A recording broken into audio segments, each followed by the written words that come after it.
So my situation happened when I first started working at the current place I work at.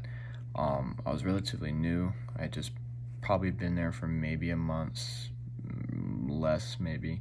I was pretty new, so I was still getting to know my coworkers. I wasn't really like good friends with them yet. Just getting acquainted with them.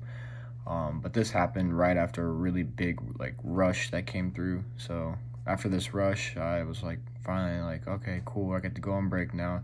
So I walked over to the office where we usually take our breaks so I could eat my lunch. And the three of them, who are now my friends, but at the time they weren't, just because I hadn't known them that well yet.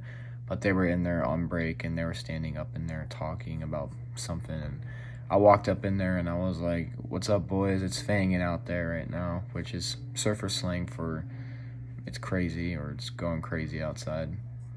And they kind of just didn't say really anything. They kind of just like looked at me and acknowledged me and were like, "Oh, hey, what's up?"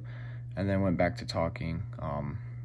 Their body gesture was in a way that they kind of didn't want me in the conversation. They didn't turn towards me. They kept in their inner circle, looked at me and like very briefly. But for expectations, my behavior probably violated their expectations. Culturally, mainly because they're three friends. They've been friends before working there, so they're all pretty well known with each other. And then you've got me who just busts in there and new guy walking around like, "Hey, what's up?" Like, oh.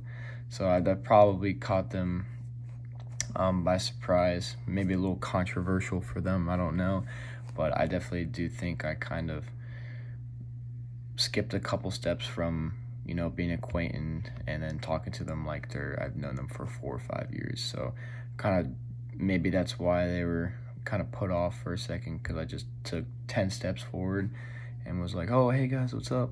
So I think that is why my communication kind of violated their expectations of how you're supposed to act at work when you're a new person and when you don't really know somebody.